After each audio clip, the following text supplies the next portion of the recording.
지난주에 이어서 오늘도 우리 자신들에게 한번 질문을 하면서 이 말씀 가운데 나가기를 소망합니다.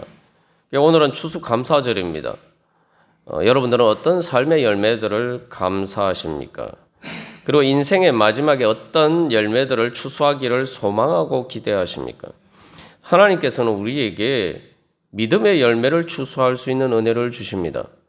세상에 많은 것들이 있지만 우리가 인생의 마지막에서 추수할 수 있는 열매는 믿음의 열매 말고는 없습니다.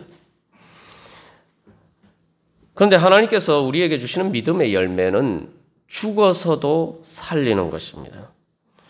보통 세상 사람들은, 믿지 않는 사람들은 예수를 믿지 않으면 지옥 간다는 것을 부인하면서 죽으면 끝이다 이렇게 이야기를 합니다. 아닙니다. 예수를 믿는 사람은 죽어서도 열매를 맺습니다. 그냥 열매도 아니고 죽어서도 사람들을 살리는 생명의 열매, 부활의 열매를 맺습니다. 근데 우리가 이제 질문해 볼 수가 있겠죠. 어떻게 죽어서도 열매를 맺을 수 있느냐? 죽은 나무에서 열매가 맺힐 수 있는가? 그것도 사람을 살리는 열매를 맺을 수 있는가? 만약 죽어서도 우리가 열매를 맺을 수 있다면 그 이유는 우리의 육신이 죽어도 우리는 죽은 것이 아니라 우리의 영혼이 살고 또 우리의 몸이 다시 살고 영혼이 살기 때문입니다. 바로 이 믿음의 열매가 죽어서도 살리게 하시는 그 열매를 거두게 하시는 분은 바로 영원히 살아계신 하나님이십니다. 하나님께서는 우리에게 그런 열매를 거둘 수 있는 은혜를 주십니다. 이 오늘 열왕기하 13장의 이 전체적인 이야기 가운데 우리가 오늘은 20절, 21절 말씀에 주목해서 우리가 이 말씀의 전체를 비춰보기를 원합니다. 그래서 이 13장 전체 말씀을 우리가 제대로 이해하려면 결정적인 구절이 바로 13장 20절, 21절 말씀입니다. 20절, 21절 말씀에서는 엘리사가 죽었는데도 엘리사의 죽은 시체가 죽은 사람을 살립니다. 그냥 죽은 것도 아니에요. 이제 이게 시체가 썩어서 뼈밖에 남지 않았어요. 뼈밖에 남지 않은 그 엘리사의 죽은 뼈가 죽은 사람을 살립니다. 그리고 엘리사는 죽었지만 바로 그 죽은 엘리사를 통해서 죽은 것 같은 이스라엘이 다시 살아납니다. 우리가 이제 지난주 말씀을 나눈 것을 통해서 이 19절에 결국 어떻게 보면은 엘리사가 요아스 왕에게 을 질책하는 장면으로 끝나요. 그리고 엘리사는 병들어 죽게 됩니다. 그리고 엘리사가 죽고 난 다음 그러면은 어떻게 되었느냐? 우리가 이제 지난주에 살펴본 것처럼 요아스 왕이 슬퍼했던 이유가 뭡니까? 엘리사가 죽기 때문이죠. 이제 이스라엘의 병과 마병이라고 일컬어 불렀던 바로 그 엘리사가 이제 죽게 되었으니 이제 육적인 병과 마병도 없는데 이제 영적인 병과 마병인 엘리사마저 죽고 나면은 이제 이스라엘은 그저 마지막 남은 숨마저 목숨마저 결국 끝마치게 되는 그러한 운명을 가진 것처럼 보여줍니다. 어떻게 보면 엘리사의 죽음은 결국 이스라엘의 죽음과 맥을 같이 하는 것처럼 보입니다. 그렇기 때문에 이 요아스 왕이 정말 처절하게 부르짖죠. 내 아버지여, 내 아버지여, 이스라엘의 병과 마병이여. 이 짧은 부르짖음이지만 우리가 실제로 소리내서 읽어보면은 이 안에 담긴 그 처절한 그러한 마음을 우리가 볼 수가 있습니다. 그런데 이 요아스 왕이 알지 못했던 사실은 엘리사는 이스라엘의 병과 마병인데 엘리사는 죽어서도 이스라엘의 병과 마병이라는 사실입니다. 엘리사의 육신은 죽었지만 하나님께서 그를 통해서 말씀하신 예언과 약속은 엘리사 선지자를 통해서 요아스 왕에게 주어진 하나님의 말씀은 살아 역사하여서 이스라엘을 다시 살렸습니다. 그래서 어떻게 보면은 엘리사 선지자가 요아스 왕에게 이제 활을 쏘라고 하고 또 활을 가지고 땅을 치라고 이야기합니다. 이것은 바로 엘리사 죽음 이후에 바로 하나님의 구원을 예언하고 약속한 것이죠. 그런데 여기서 우리가 한번 질문해 볼 것은 요아스 왕이 엘리사 선지자의 그 마지막 유언과 같은 약속과 예언을 믿었을까요? 여러분 어떻게 생각하십니까? 정말 믿었을까요? 이 요아스 왕이 하는 행동을 보면은 제대로 믿지 못했음을 보여줍니다. 그래서 이 엘리사 선지자가 요아스 왕에게 땅을 치라고 했는데 3번 치고 말았죠. 예. 그래서 이제 엘리사 선지자가 질책하면서 한 번 칠 때마다 5번 치면은 완전히 아람을 진멸하기까지 쳤을 텐데 왜 3번밖에 안 칩니까? 라고 이야기합니다. 이게 이제 전쟁의 관점에서 보면은 여러분 한번 생각해 보십시오. 만약에 진짜 이 한 번 칠 때마다 내가 전쟁에서 이길 수 있다. 요아스 왕이 진짜 그렇게 믿었으면은 요아스 왕은 몇 번 땅을 쳤을까요? 자기가 칠 수 있는 만큼 많이 쳤을 거예요. 자, 우리에게 적용해서 봅시다. 우리가 이렇게 이 엘리사 선지자가 이야기한 것처럼 땅을 치라고 할 때마다 땅 한 번 칠 때마다 돈이 100만 원씩 나온다고 한번 생각해 보십시오. 여러분 땅을 몇 번 치시겠어요? 네? 3번만 치고 마시겠습니까? 네. 사실은 땅을 치면서 돈이 나오는 것보다 이 땅을 쳐서 전쟁에 이기는 것은 전쟁은 사실 엄청난 그 돈이 드는 일 아닙니까? 그런데 전쟁에서 이기는 게 더 큰 일이죠.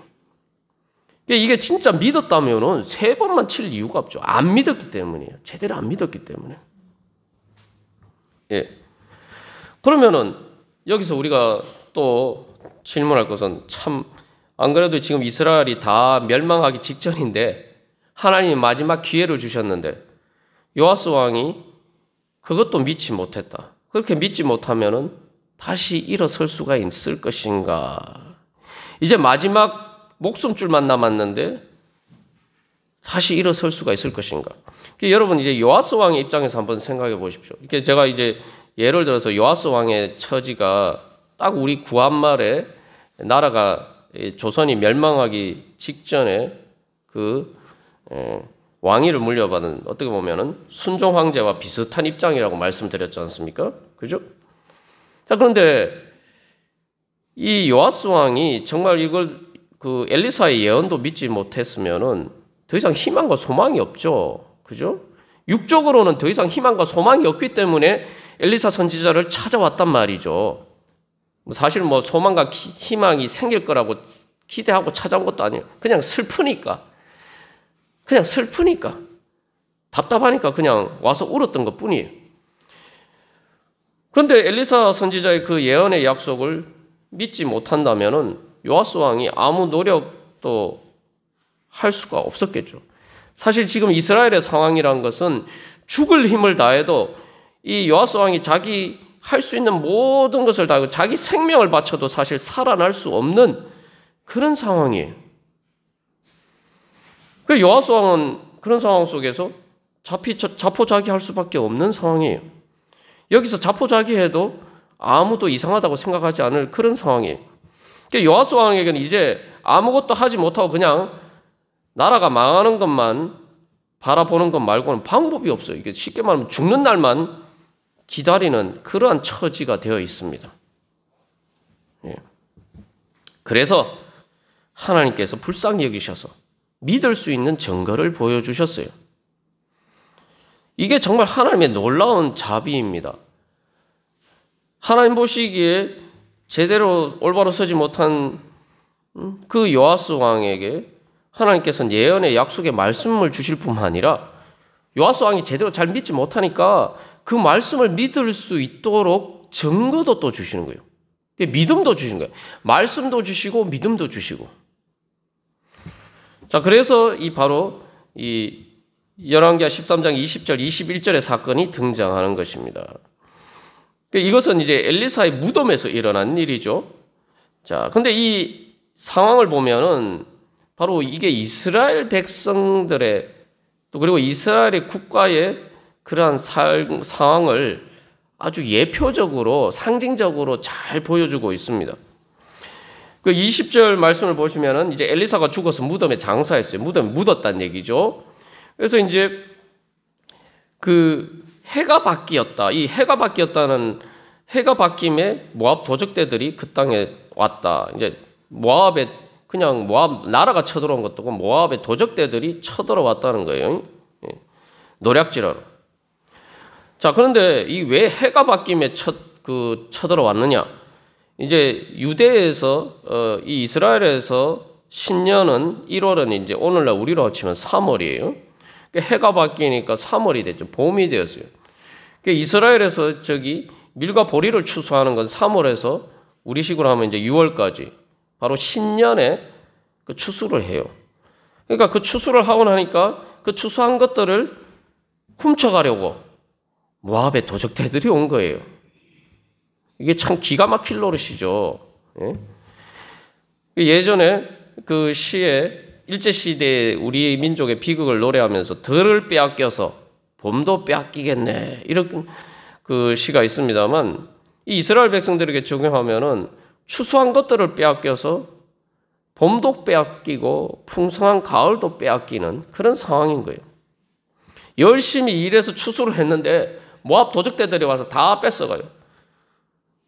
그리고 또한 이것은 이스라엘 나라의 이 비참한 상황을 보여줘요.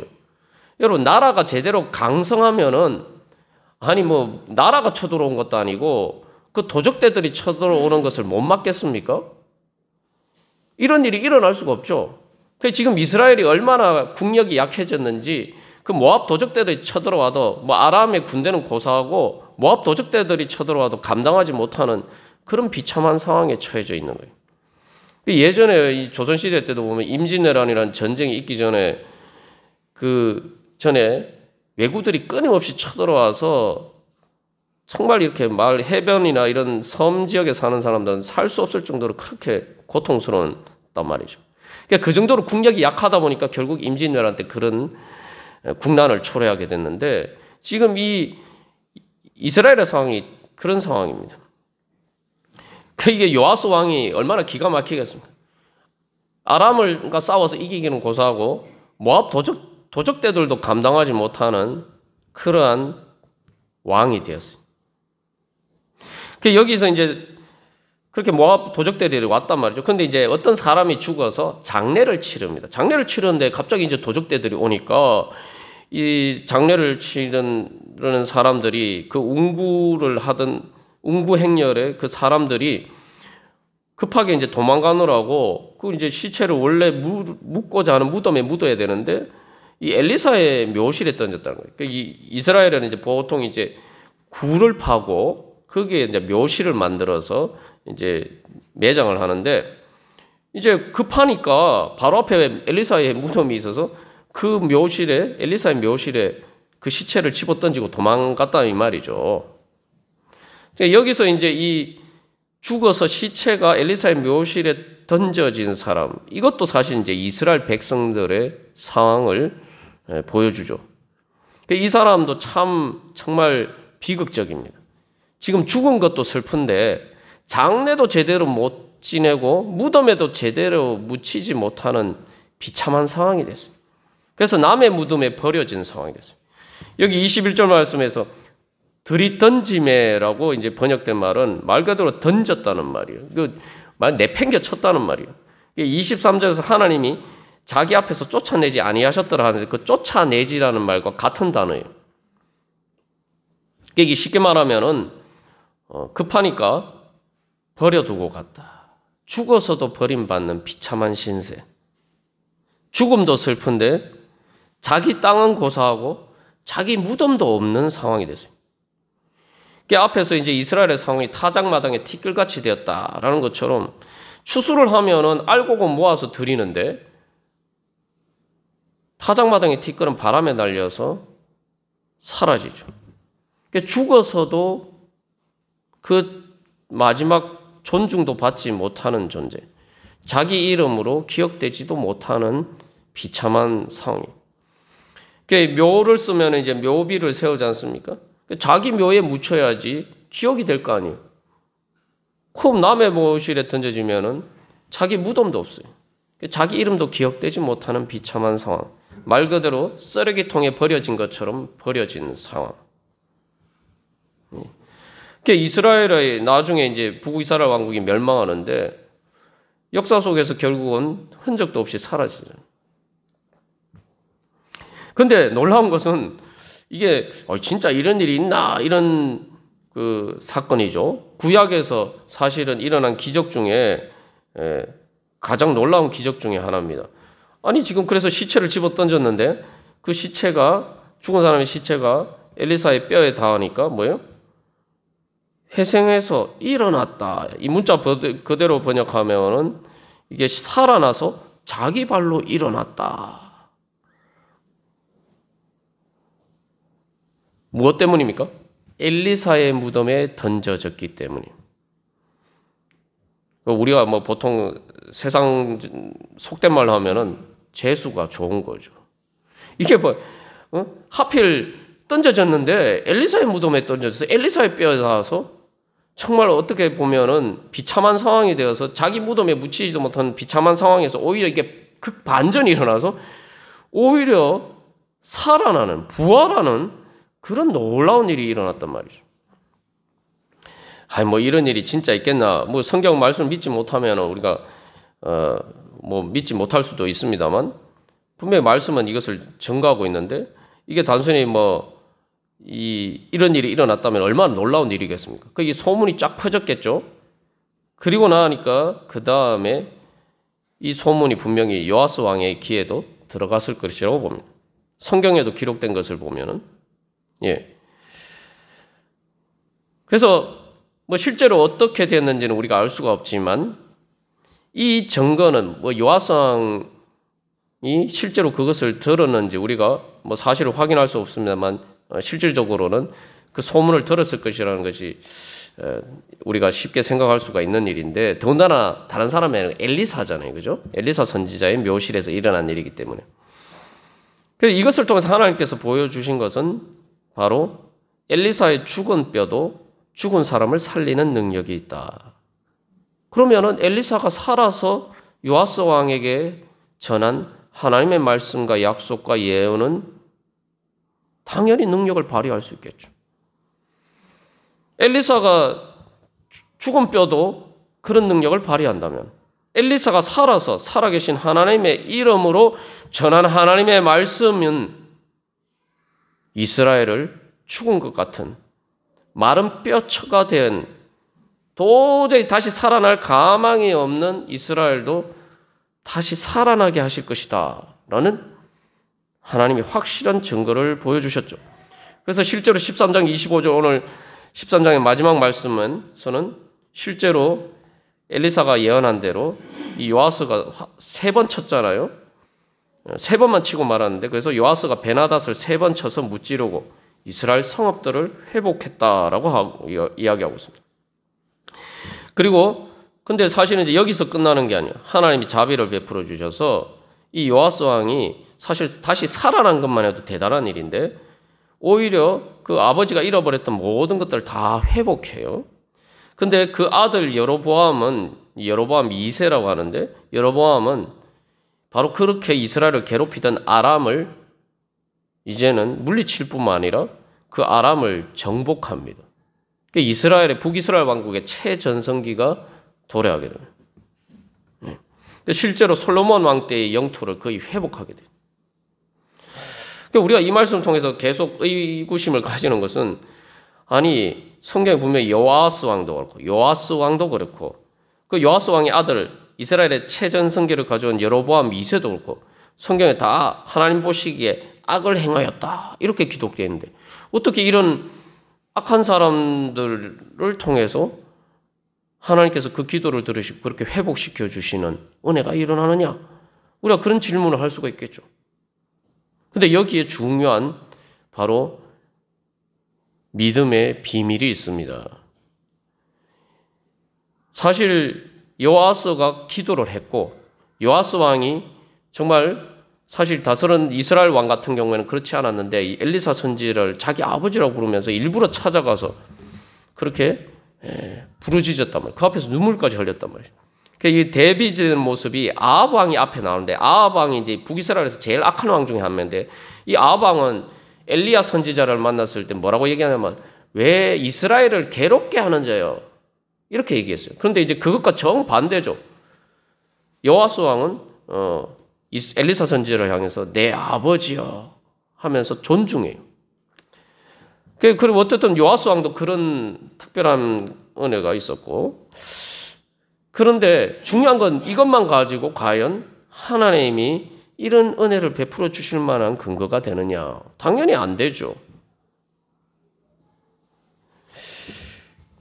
그래서 이것은 사실은 요아스 왕의 기도를 통해서 씨를 뿌리고 또 요아스 왕이 그것들을 추수하기 시작하고 여로보암이 그 추수의 모든 추수를 이루었습니다만 그 추수한 것들을 거두어 드렸습니다만 여기에 이제 중요하게 우리가 생각해 보는 그 배경에 있는 것은 뭐냐면은 이 모든 것은 엘리사의 열매다.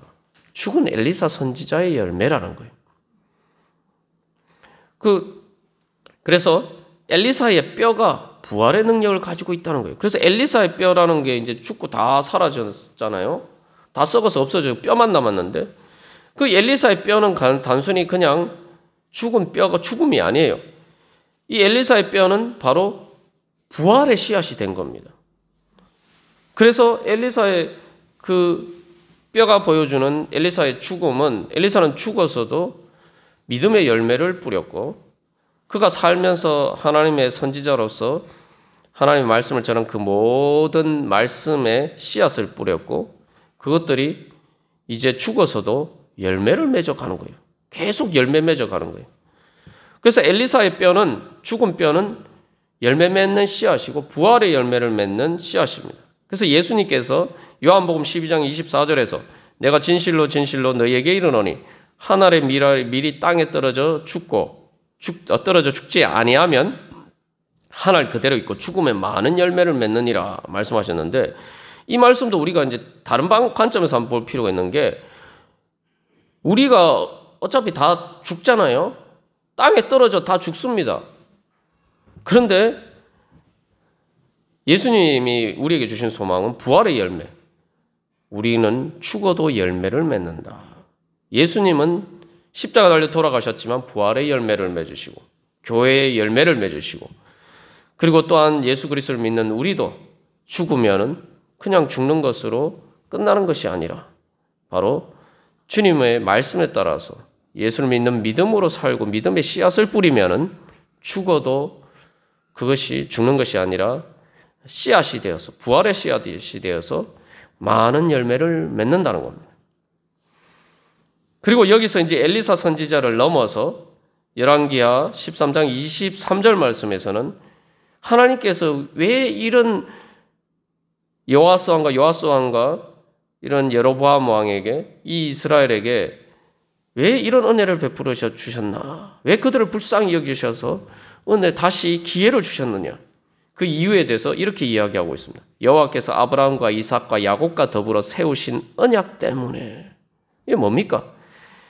아브라함과 이삭과 야곱은 죽어서도 한참 정말 이게 이제 지금 북이스라엘 이때까지는 한참 엄청난 세월이 지났잖아요.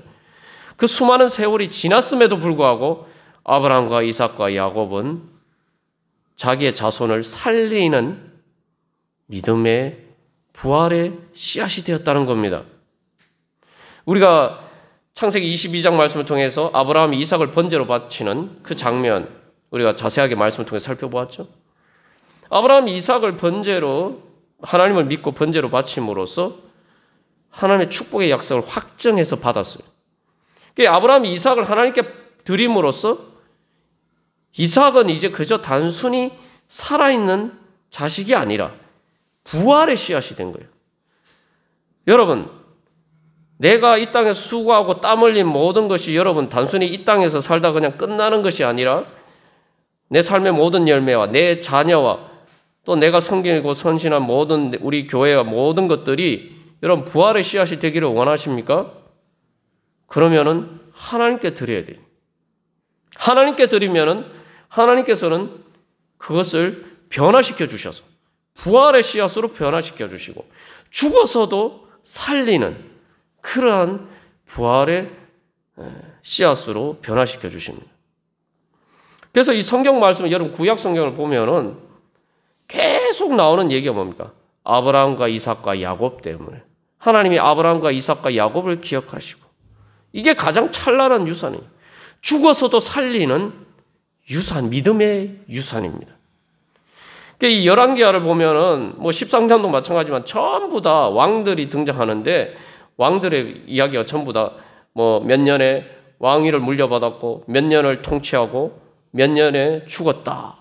죽고 난 다음에 또 그 다음 왕이 물려받고 그 왕도 살다가 죽고 장사되었다.